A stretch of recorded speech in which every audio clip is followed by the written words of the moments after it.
안녕하십니까. 세상 읽어주는 남자 이상훈입니다. 오늘은 엑시노스의 성공과 퀄컴의 복귀라는 주제로 말씀드리겠습니다. 엑시노스 2500이 삼성 폴더블 폰인 갤럭시 Z 플립 7의 전량 탑재가 결정됐습니다. 이번 3나노 칩인 엑시노스 2500의 복귀는 앞으로 파운드리와 AP 시장에서 많은 변화의 가능성을 보여주는 시발점이 될 수 있다는 게 개인적인 생각입니다. 사실 최근 1, 2년 새 이 삼성의 비즈니스는 꼬일대로 꼬여버렸습니다. HBM으로 대변되는 메모리에서는 하이닉스에 이어서 이제는 만년 3위 업체 마이크론에도 기술력에서 뒤지는 상황까지 왔습니다. 이 마이크론도 뚫은 NVIDIA HBM3 8단과 12단 컬 테스트에서 여태 헤매고 있는 게 현재의 삼성입니다. 조만간 컬 테스트가 마무리된다는 얘기가 1년 넘게 지금 지속되고 있는 상황이죠.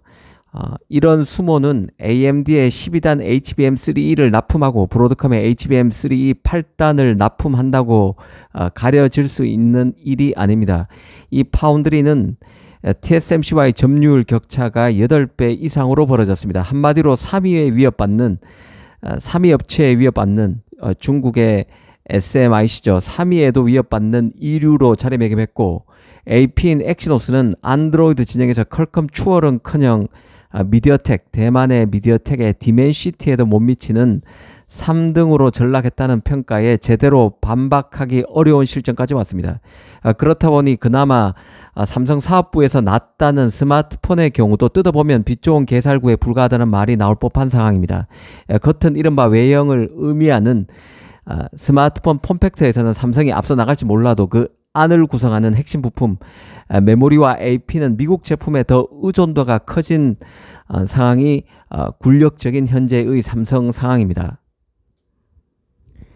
그런 맥락에서 보면 이번 엑시노스 2500의 등장은 모처럼 만에 반가운 소식으로 볼 수 있습니다. 종합 반도체라는 삼성 비즈니스의 개념도는 풀어보면 어찌 보면 단순한데요. 엑시노스 탑재가 이뤄져야 이 퀄컴도 파운드리 이원화에 보다 더 개방적으로 변모하게 돼서 삼성 파운드리에도 일감을 줄 가능성이 커집니다.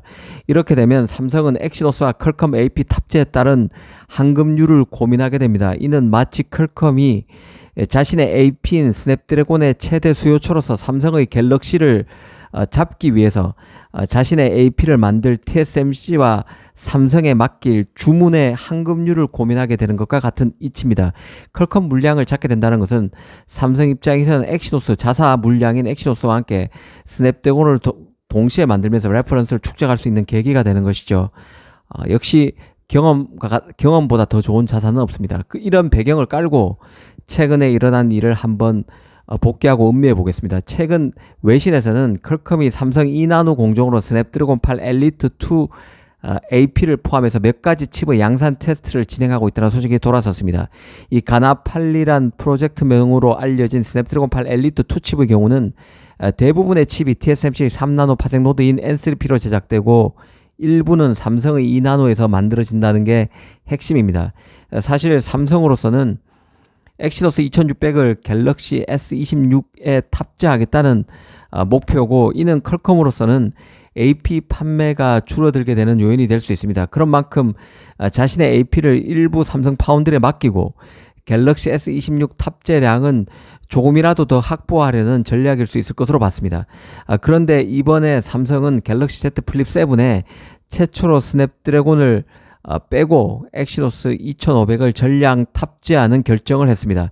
물론 갤럭시 Z 폴드 7은 스냅드래곤 8 엘리트 칩을 그대로 다 쓰지만 플립에서는 엑시노스를 전 세계 모델에 공이 탑재키로 한 것이죠. 퀄컴으로서는 삼성에서 모처럼 만에 AP의 파이가 줄어드는 경험을 하게 된 셈입니다. 최근 크리스티아노 아몬 퀄컴 CEO는 퀄컴 AP인 스냅드래곤이 삼성 엑시노스와 경쟁하면서 점유율을 부쩍 많이 끌어올렸다고 자신하는 인터뷰를 했었습니다. 이 과거만 해도 삼성폰에서 퀄컴의 탑재 비중은 50% 수준이었지만 지금은 75% 수준에 달한다고 구체적인 수치까지 밝혔는데요. 이례적인 일이죠. 자신감이 없으면 할 수 없는 얘기입니다. 스마트폰 모델 전체 평균을 따져서 75%지 최상급 모델에만 따지면 올 상반기 기준으로 퀄컴 칩이 아마 100%에 육박할 것입니다. 그런데 이번에 플립 7은 3나노 칩인 삼성의 3나노 칩인 엑시노스 2500에 자리를 내줬습니다. 그리고 삼성은 지금 트랜지스터 구조를 게이트 올라운드로 바꾼 두 번째 노드인 2나노에 올인하고 있는 상황입니다. 바로 엑시노스 2600을 올 연말에 양산해서 내년 초에 나오는 갤럭시 S26에 탑재하겠다는 게 지금 삼성의 목표죠. 이 퀄컴으로서는 자신의 AP 시장이 줄어들 처지로 내몰릴 수 있습니다. 이를 최소화하기 위해서 AP 제작을 위한 파운드리 이원화에 더 유연해질 필요가 있음을 퀄컴이 직감했을 것입니다. 퀄컴으로서는 삼성에 자신의 AP 물량을 일부 맡기고 엑시노스 탑재를 가급적 방어하는 전략을 구사하는 게 더 현실적일 수 있다는 뜻입니다. 후행적인 해석이지만 이번에 갤럭시 Z 플립 7에 엑시노스 2500이 전량 탑재되는 사실을 확인하면서 퀄컴이 진짜 스냅드래곤 8 엘리트 2 칩을 삼성 2나노 파운드리에 맡기지 않았을까 하는 생각을 해보게 됩니다. 단순 루머가 아니라 설득력이 있는 시나리오라는 생각입니다. 물론 이는 삼성 2나노가 양산에 준하는 수율 70% 수준을 확보하고 칩의 성능 면에서도 별 탈이 없어야 한다는 것을 전제로 하는 얘기입니다. 어찌됐든 삼성의 2나노 수율이 올라오면 삼성으로서는 AP와 파운드리를 지렛대로 얼마든지 패키지 영업 전략을 펼 수 있게 될 것입니다. 이미 퀄컴은 AP 이외의 칩은 삼성에 맡기고 있습니다. 이번에 확장현실 SR 헤드셋에 들어가는 퀄컴이 설계한 칩을 삼성 4나노 파운드리에서 만들기로 했죠. 이 SR 헤드셋은 연말에 나오게 되는데 퀄컴이 삼성 파운드리에 물량을 줬습니다. 물론 이 SR 헤드셋의 경우는 구글과 삼성, 퀄컴이 이 세 개 회사가 손잡은 프로젝트인 만큼 삼성 파운드리 제작은 어찌 보면 당연한 것으로 과도한 의미를 부여하기 힘든 측면도 있습니다.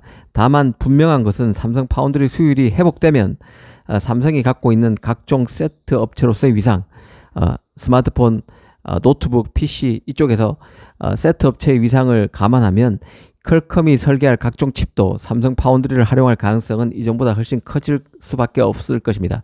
이미 삼성은 최근 1.4나노 공정 양산을 2027년에서 2029년으로 2년 동안 미루면서 2나노 공정에 집중하겠다는 계획을 밝혔습니다. 더는 물러설 공간도 없다는 게 지금 삼성의 현실이죠. 삼성 파운드리 현실입니다. 최근에는 엔비디아 AI 칩도 2나노에서 유치하기 위해서 바짝 공을 들이고 있다는 소식도 있었습니다. 만만치 않겠지만 엑시노스 2600 양산 여부가 첫 시험대가 될 것입니다. 만약 엑시노스 2600이 연말 무난하게 양산된다면 퀄컴 AP의 삼성 파운드리 유치는 충분히 가능한 시나리오가 될 것입니다.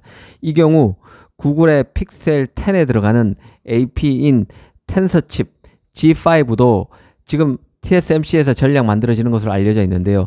이 G5 같은 경우는 TSMC에 놓쳤지만 다시 G6에서는 삼성 파운드리가 물량을 맡을 여지도 있다는 생각입니다. 물론 구글 같은 경우는 픽셀 폰에 집중하면서 같은 스마트폰 경쟁업체로서 안드로이드 진영에서 함께 뛰고 있는 삼성 갤럭시 폰을 견제해야 하는 입장인 만큼 TSMC가 조금 더 선호할 수 있는 환경이 되고 있지만 TSMC의 노드를 잡기 위한 불필요한 경쟁 그리고 이에 따른 비용 상승 등을 감안하면 삼성으로 다시 유턴할 가능성도 배제할 수 없는 것이죠. 그래서 엑시노스 2500의 플립 7 탑재는 의미심장한 사건이고 엑시노스 2600의 양산 연착륙 여부는 올해와 내년 삼성 파운드리 비즈니스의 리트머스 시험지가 될 것이 확실하다는 생각입니다. 감사합니다.